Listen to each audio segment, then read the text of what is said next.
Welcome to a new episode of Beyond Business, the podcast to inspire the next generation of entrepreneurs. I'm Alex, and this is the first episode of a new series on education, where we try to get a sense of how the education industry is changing in a post-COVID world. Let's start the show.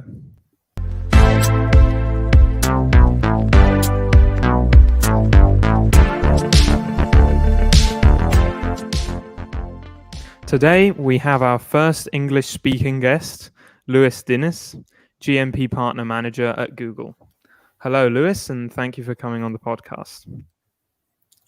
Thanks for having me, Alex. My pleasure. So, Luis, could you give us a brief introduction on your background and what your role is at Google? Sure. So, I studied business and administration back in Portugal when I was born. Then I did some years of consulting, but it wasn't actually what I was expecting because I was working more into like the financial side of taxation. Okay, so I was advising mostly big companies in how to restructure their financial structures to optimize the tax flows, inflows, and outflows they would have. But for me, I was looking more for more entrepreneurial experiences, more digital areas. And this actually was a good way to start my career. But then I jumped into a more international and entrepreneurial part of my career. So I went to Paris to study, to do my master's degree there. And I studied at the ESCP Europe for 2 years. And during these 2 years, I started to understand my passion about entrepreneurship and into the digital world. So I did some internships in different cities, first in London, then in Paris, then in Madrid. And all of them had one thing in common, that was the digital area of these startups that were growing a lot or raising money, and they were looking for more people to help in this digital transformation. So after these experiences, I was at Rocket Internet, Hometogo, which is a sort of a Trivago for rural houses. I came to Google, where I joined the marketing team in the beginning. I joined the marketing team for 1 year as a product marketing manager. And after being in the marketing team, in Madrid, in Spain, I jumped into a different role, a more technical role inside the sales organization, but with a technical role of mobile specialist. So for 3 years, I was working with the biggest companies in Spain, mostly, like Zara, like the Inditex Group, Iberia, Vueling, eDreams, El Corte Inglés, this kind of Oisho, this kind of Spanish brands, to help them improving their mobile experiences. You know, Spain has a mobile penetration of around 85% of the people have a mobile phone, a mobile device. And back in the days when I started, the average of these mobile websites in Spain would need around 15 seconds to load the first page, you know. So they had horrible experiences. And my job was to help these big companies in transforming their business in this wave that was already huge and growing a lot, which was the mobile trend. So after being in the mobile world, I changed into a more commercial role inside Google, where I was working with the education industry in working with some of the biggest education players in Spain, both biggest and most promising companies of education in Spain, and was helping them in their digital transformation as well. through Google tools or through Google technology mostly, but also business insights and trying to understand where they could grow. And yeah, since then I've been also working with some media agencies, both in the media side of their business to in the ads side of their business, and also in the technological side of their business, because media agencies now increasingly more try to engage in technological projects, not only be the partner that does the media campaigns or produces the videos or produces the creativities, right? Mm-hmm. But they try also to be a technological partner. They try to be the owners of the media strategy, of the data strategy, and how to use it the best way possible. So it's an interesting area as well that I'm working now. Okay. Wow. And so I just wanted to ask you more about education at Google. So, I mean, we all know Google makes I think 90+% of its revenue and profits from advertising. And we also associate Google with all these products, like, of course, the search engine, but also YouTube, Google Maps, and also more sort of B2B products like Google Cloud. But education isn't always the first thing that comes to mind. And can you give us a sense of sort of how big education is at Google, and sort of what are the main activities Google has in education? Yeah, definitely. Google has a big focus or the mission of Google as a whole is to make the information, the global information, easily accessible to everyone. Okay, easy and accessible to everyone. And if you think about this mission, is a very ambitious mission, right? And a very long-term vision that was defined long time ago. This vision englobes the access to good information, to good education, to good classes for everyone in the world. And Google is not been entering as an official education company yet, right? So does not have any campus, does not have any proper like official courses for years, right? But there are some certifications of Google that are increasingly growing more. Okay, so in one side, Google works a lot in these certifications. There are three ways that Google is working in this area. First is these certifications that you can find many in Google Skills Shop and other platforms online. You find a lot of potential trainings that you can do with Google, and that you can actually get a certification from the platform, where you'll be certified in YouTube ads, for example, or in Google Cloud. Okay, you can actually get a proper certification that is increasingly more valuable in the market. Okay, and is constantly updated. So it's an area that Google is entering that field, although it's completely free, doesn't make any money out of it for now. In a second way that Google works with education is with a division in Google that is called Google for Education. And Google for Education tries to increase the penetration of Google products inside education institutions, such as colleges, such as young schools or universities, with tools that Google has that can facilitate how you do classes online. Okay, so Google Meet is one product.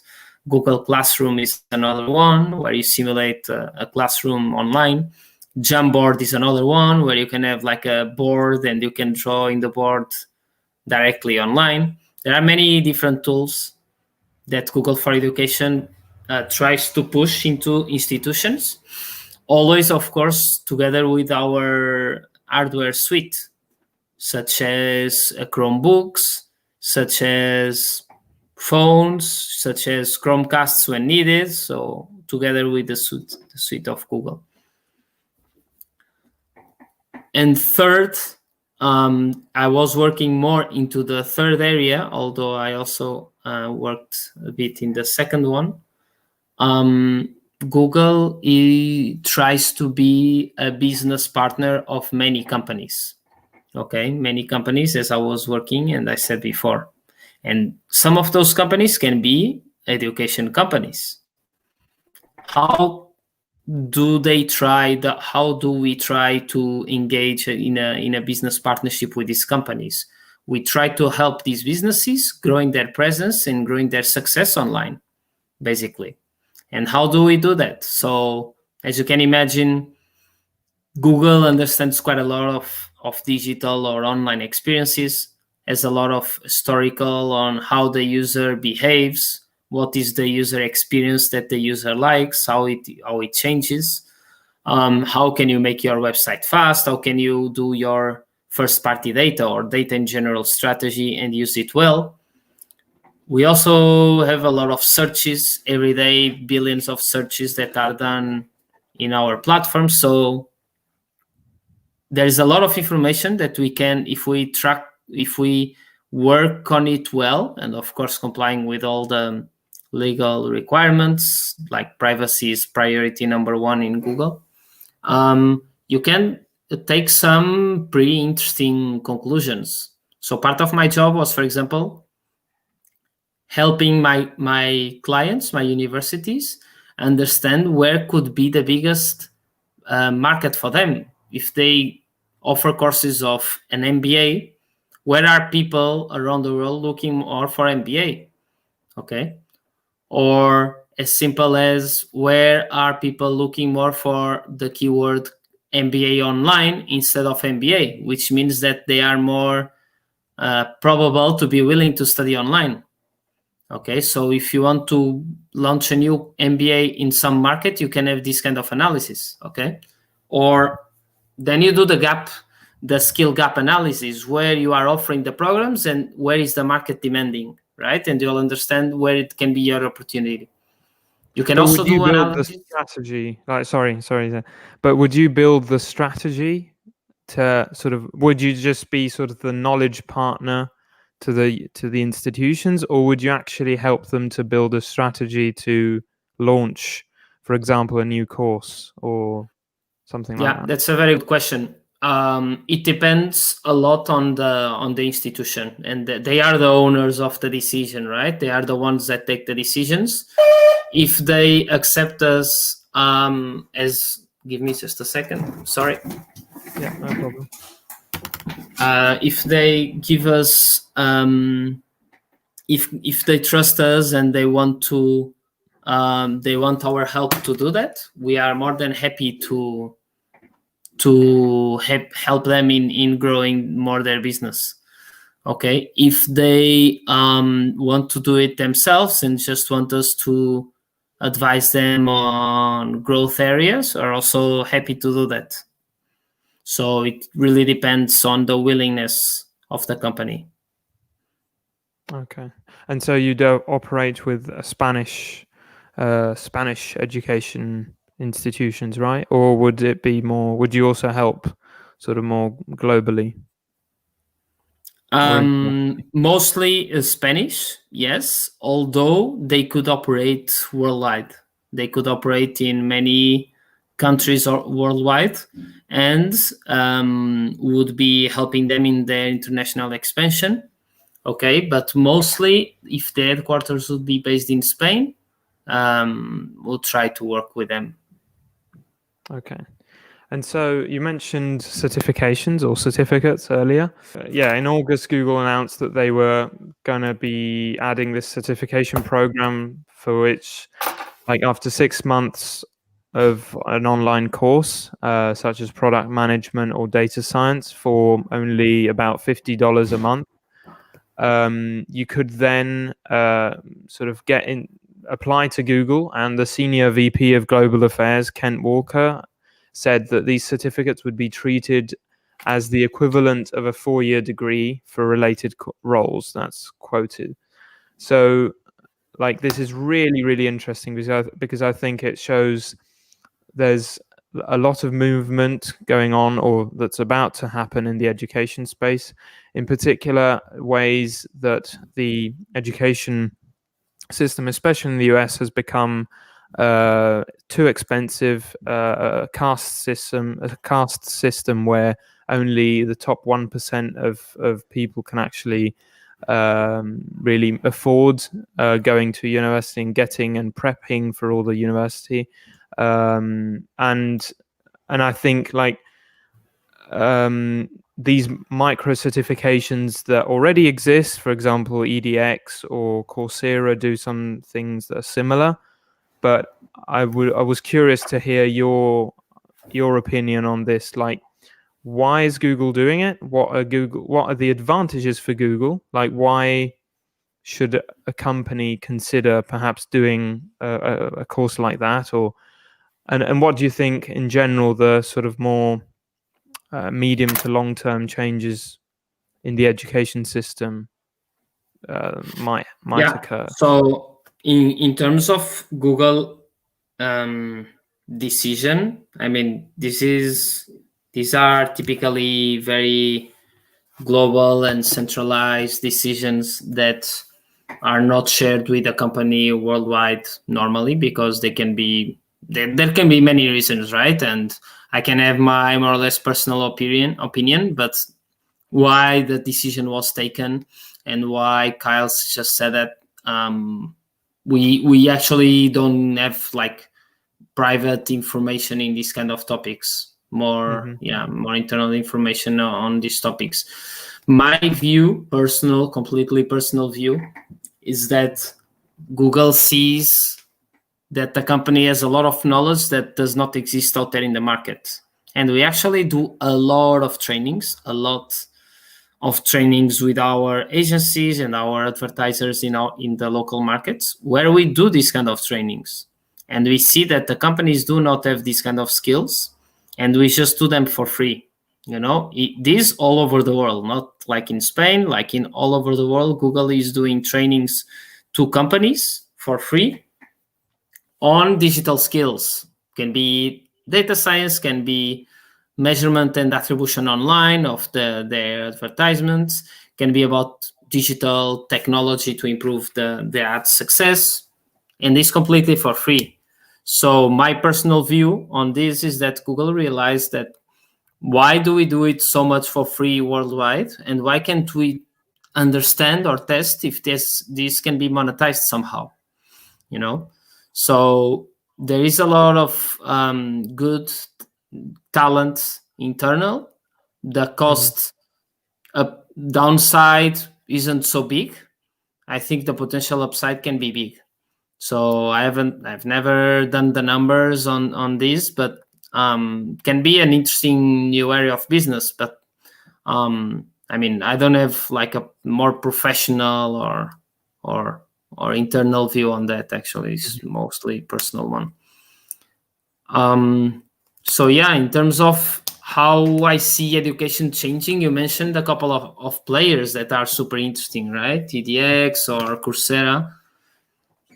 Or to you, they are looking, in my perspective, they are approaching this world in the right way.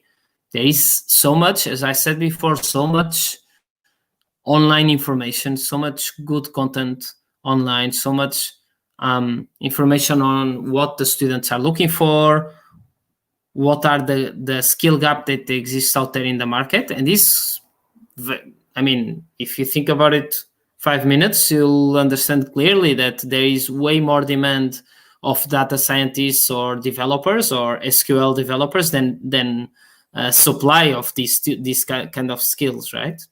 So traditional universities are typically solid and big structures that do not adapt so easily to this kind of fast-moving world, right? And digital companies have this possibility to do it quite fast. If the content is online, you don't need a physical professor, you don't need a physical place with chairs, with tables, right? Everything turns way more agile to create some content get your word known, work on your SEO, on your online marketing to get your message to whoever you want to take it, and develop a new potential course. Okay. I also think that the offline education is not going to disappear. I think it's very important, the physical presence of people. I personally have been taking online courses a lot. There are many advantages, but I would prefer, if I'll have to choose, I would prefer a mix of online and offline. The online days, the ones that could suit me better, that would be more, give me more flexibility to study from home or from the park or wherever. But then I would also like to meet the professors in person. In my personal view, you get more out of it. So I think it's not going to disappear. It's also the networking part. In my opinion, it has nothing to do online and offline. I met some people online in online trainings. They try to create some communities to develop the networking, but everything is still, this year looks to me a bit forced, and you are forced to book half an hour to talk with someone that you don't know, and then you don't have time. When it is in a physical way, you go for a beer, no, you arrange a football game afterwards, and or you go to a park to chill.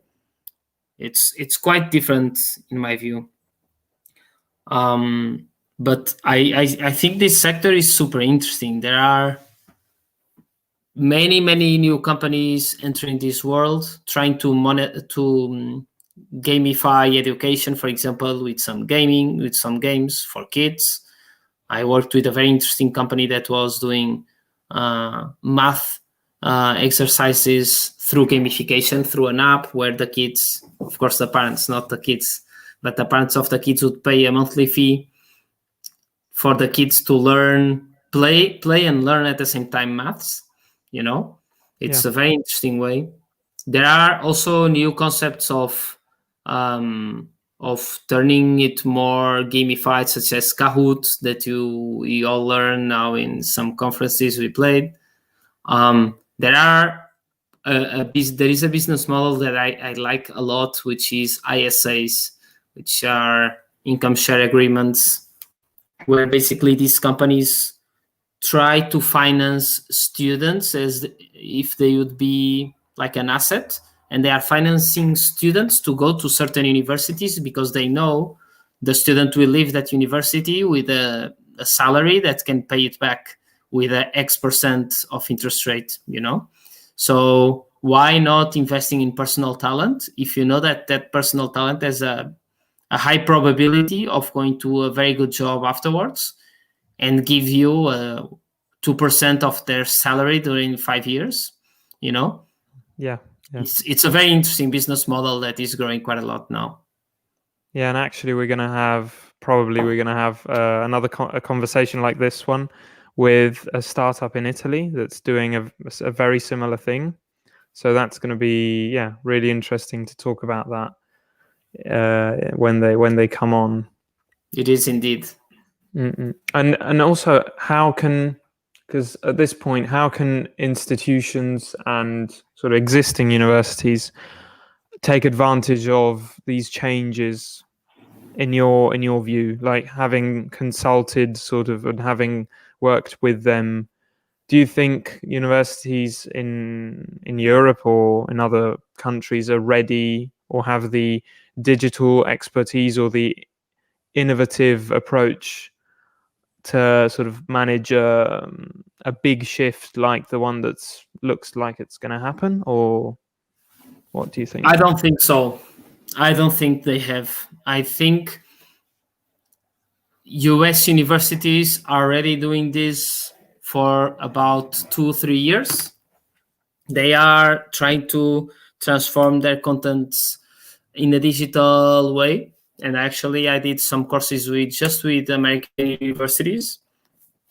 And European universities are not changing fast at all. They are more solid structures, maybe older. They maybe do not have the skills nor believe in this opportunity. I'm very convinced it's a huge opportunity, but in Europe it's not happening at all. There are maybe 2-3 universities that are transforming their contents properly online. But I think it's just a question of time. They sooner or later will realize the importance of the digital world and how they can use more digital information, digital insights, and how to take the most out of it, and also understand. And a lot of people say that they do, but few do it actually. Like, really train your people to code or to know the basics of technology, because this is changing really fast, the whole digital world, and the universities have to change, have to be more agile in this kind of transformation as well. Okay, that's really interesting. And so now I wanted to move to tech and talk more about in general tech, and you're the first person from one of the big tech companies to come on the podcast. So first of all, congratulations. You're very lucky because I get to ask you all the questions I've always wanted to ask. And the first question I wanted to ask you is, what are the biggest misconceptions about working at Google? Wow, that's a good question. Difficult and and a good one. Didn't prepare this one.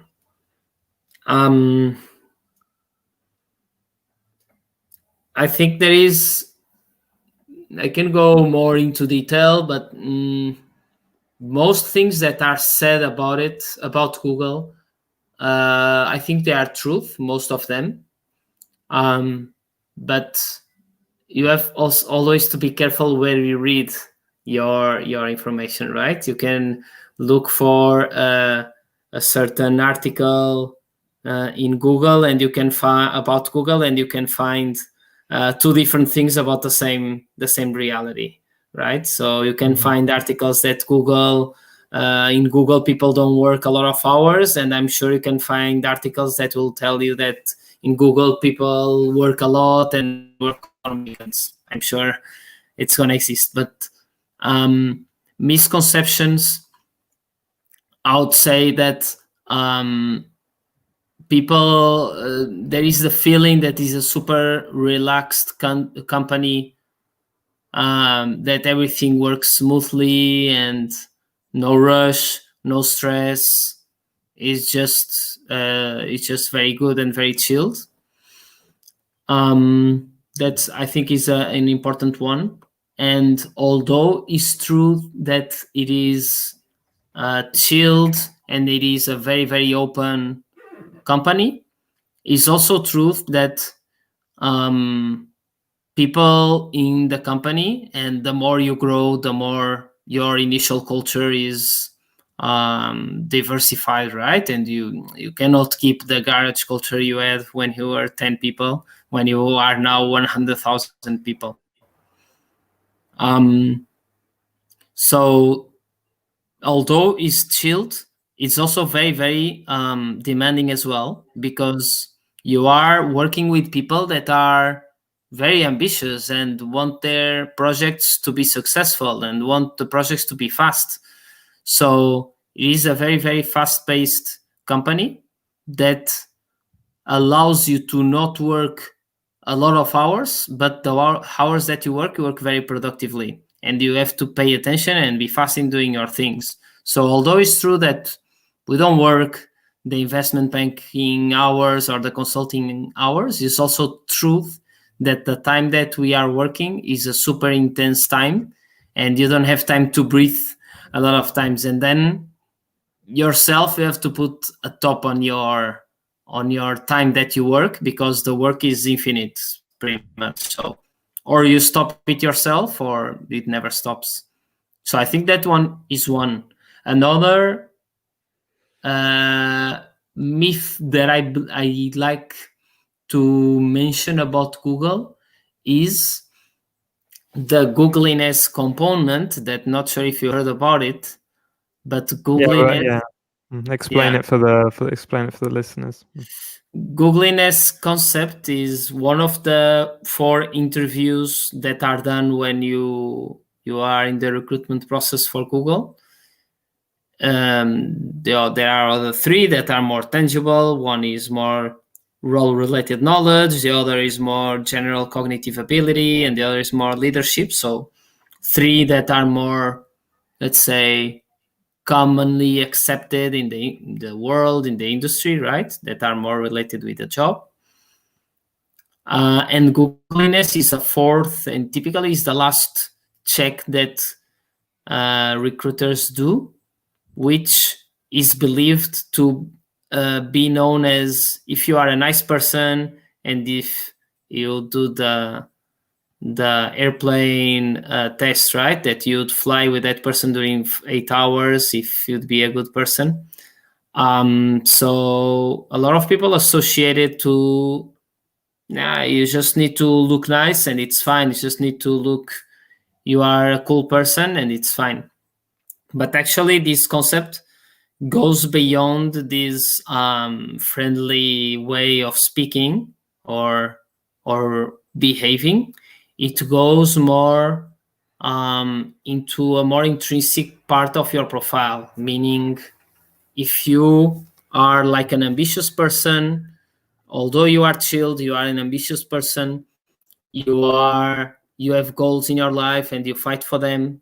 That a very important point is that you challenge the status quo. So when you see something, you see it in a critical way, and you'll try to challenge why is that like this and why can't it be improved.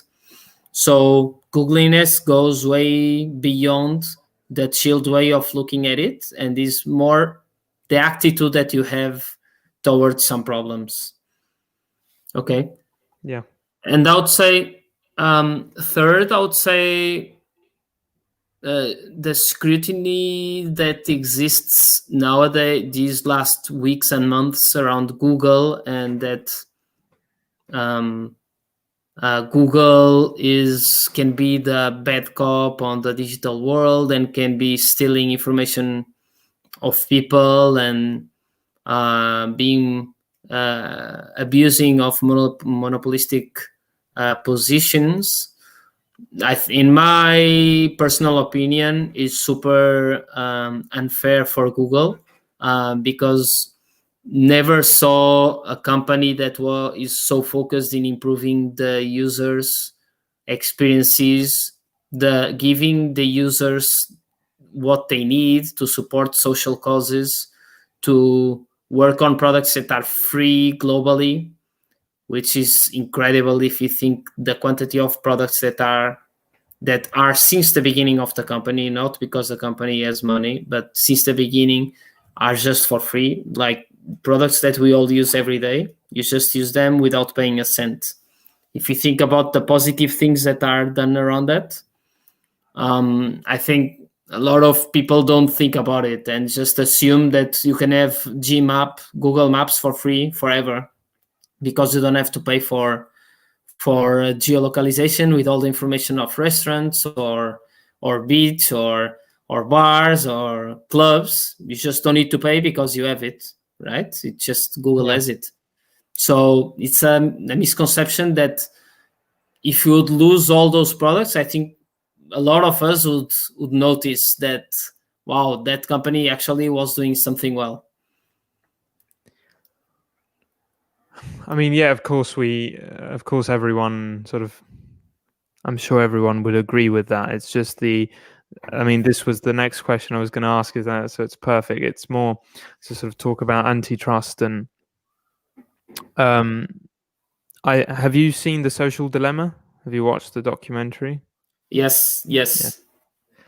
Yeah. So, I mean, of course, that's not the sort of the best representation of sort of tech platforms, also because it concentrated more on social media, in which sort of Google sort of has never really entered as a space. They tried with Google Plus, but we all know how that went. They failed very well. But yeah, but I'm just thinking if there could be a better business model. I mean, for sure, these amazing free products have saved countless situations and probably lives as well. But if there is a better business model out there, if recurring revenue, for example, like if I'm for sure not everyone can, but if you were to ask me, pay, I don't know, a certain amount of money per month to access Google's products, and Google won't molest my data. That's like how some people would define it. I would be happy to do that because I am sort of I try to be more privacy conscious and more careful. But not everyone is. But like, what's your view on that? Like, is there any possibility for a change in business model, or how do you see this specific topic evolving? I think there are alternatives. I saw the social dilemma. I don't really associate it a lot to Google. Maybe you could position a bit in YouTube, but very different. To be honest, it's very different. But I think is a very difficult topic. Some companies try to do the subscription model, right? So YouTube has the YouTube Red or YouTube Premium. It depends on the markets. YouTube Music, Spotify has the paid Spotify, the Spotify Premium, right? There are some business models around it. The social media companies, I don't think they do have it. They should. Although I'm not a big user nor expert in social media companies. Of course I know how they work perfectly, but don't know about their views on future business models. But I think it's a very difficult topic, very, very difficult. You have to think, and not sure if you know I think it's called machine learning dilemma or something of MIT, or machine, I don't remember the name, but social machine, something of MIT, that they basically, you have to take decisions as if you would be a machine. And you have to take decisions for the most random scenarios. And if you go left or right, and if you'd, the decisions that you take in very complex moments. Having said this, I think if you put yourself in the business side, there are in the business of the companies. Let's put the universities. Okay, let's say that you are a university and you want to sell online. You want to sell courses. Okay, think that in digital as another marketing channel for you. Is nothing else than a marketing channel for you. Would you rather go to TV and pay a lot of money to have an ad every day in prime time at 9 p.m. after dinner, and you show up that ad to everyone in Italy or in the UK? Everyone, like from 2 years old until 100 years old, because these are people that are watching that channel. Maybe you have no idea. You cannot measure it. The people are at home.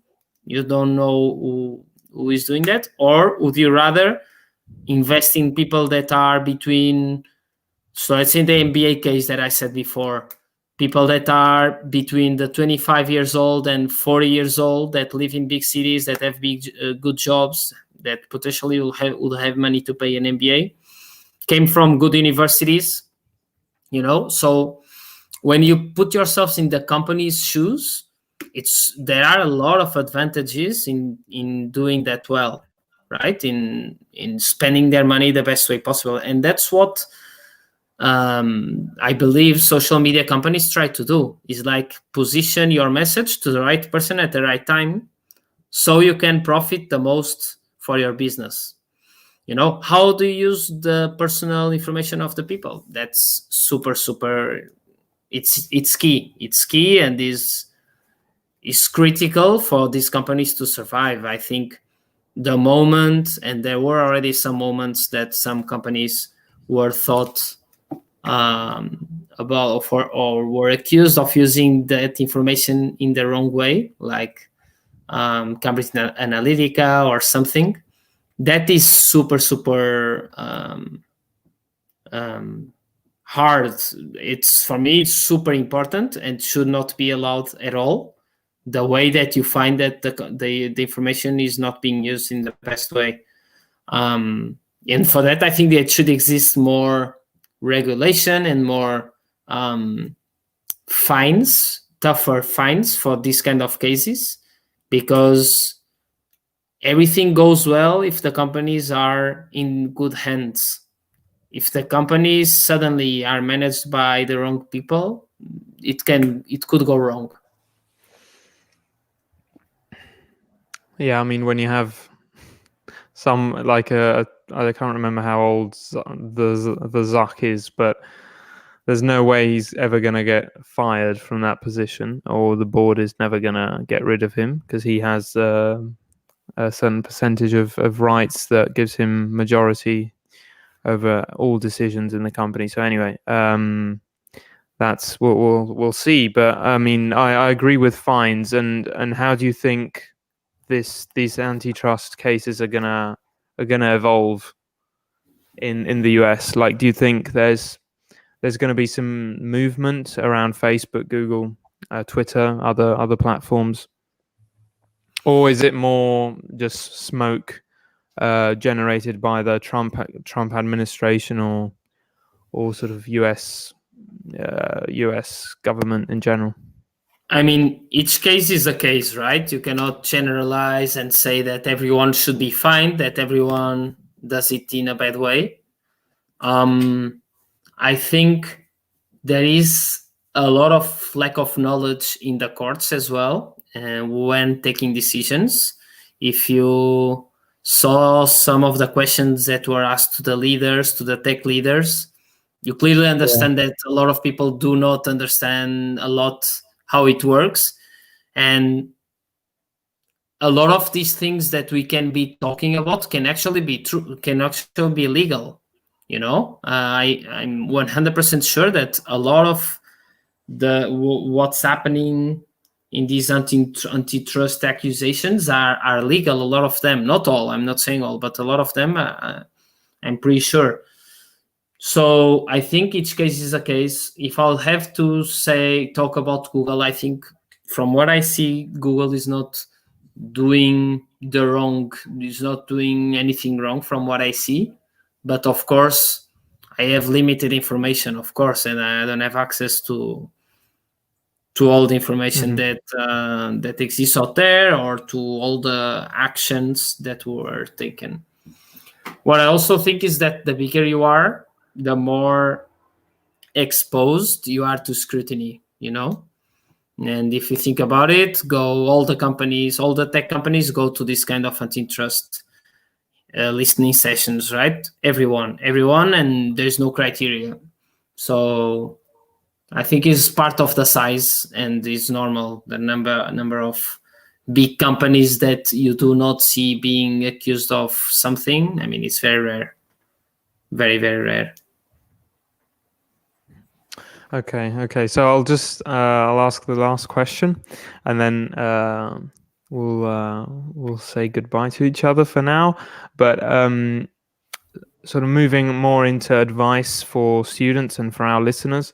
First of all, how did you get into Google? Like, who did you sell your soul to get into Google? And then, I mean, Google is still an incredibly attractive place to work in. And can you give 2 or 3 tips things people can do to actually increase their chances of getting into Google, either short term, like just networking with Googlers, or more in the long term, like actions they can take, like opening a startup or something like that? Yeah, so for the first question, my case is a very typical case that was in a very proactive way that happened. So I saw a conference where a person from Google would go to speak at my university. So I went to talk with that person, and I was very, very lucky that they were actually in that moment recruiting a person that would fit perfectly in my profile. So they were looking for a person that would speak Portuguese and Spanish and English, and that would be based in Spain and would have some digital background. So I had a very good profile for that. And so, but I was very lucky to be in the right place at the right time. And I had already some skills because I really ambition to work at the company someday. And actually my process was super, super fast. It took me maybe 2 weeks to finish the process, which in Google sometimes can take 2 months or more. So it can be very long. In terms of advice, as I said before, there are mostly 4 areas, right, that the interviews go on. And for the interviews, I think it's the last part of all this process. You are good to go with internet information. You look for what does the recruitment process looks like, but is mostly the GCA, the general cognitive ability, role-related knowledge, leadership, and the Googliness part that I said before, that I explained before. And about getting into it, I think you should be a very good match for the role that you are applying for. Okay, if you are applying for product manager in Google, think that there are an average of maybe 2,000 applications for each role. So why would you be the 1% best for that product manager role? Do you have like those technical skills? Do you know how to code that specific language? Do you know how to manage a project or how to create a product from scratch? Do you have experience? The product role fit, the role fit is super important. And if you don't know yet which role, or if you don't know yet which company, like building that skill or that experience in that way, it's one of the most important things.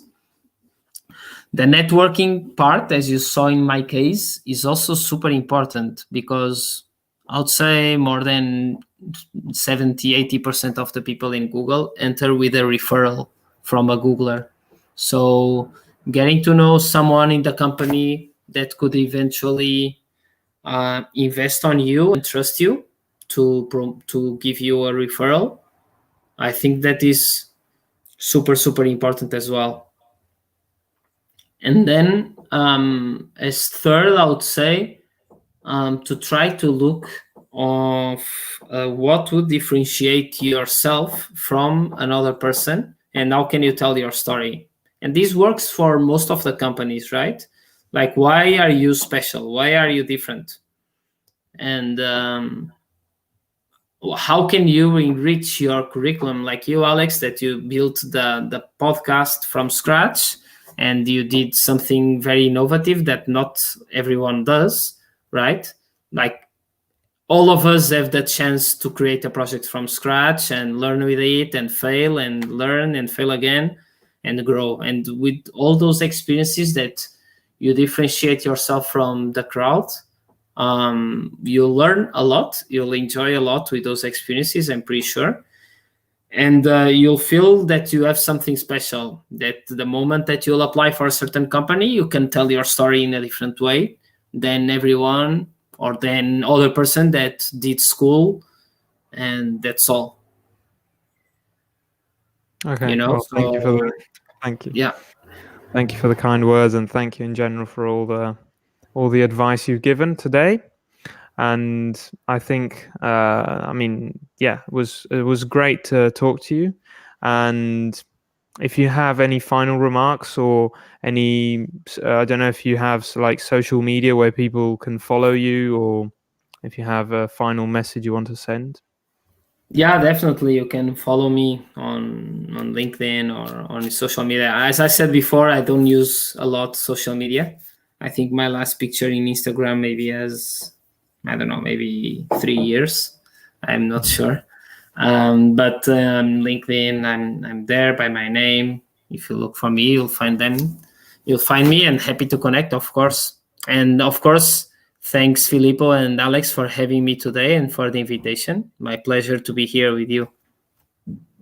Thank you so much again for coming to Beyond Business, and have a good evening.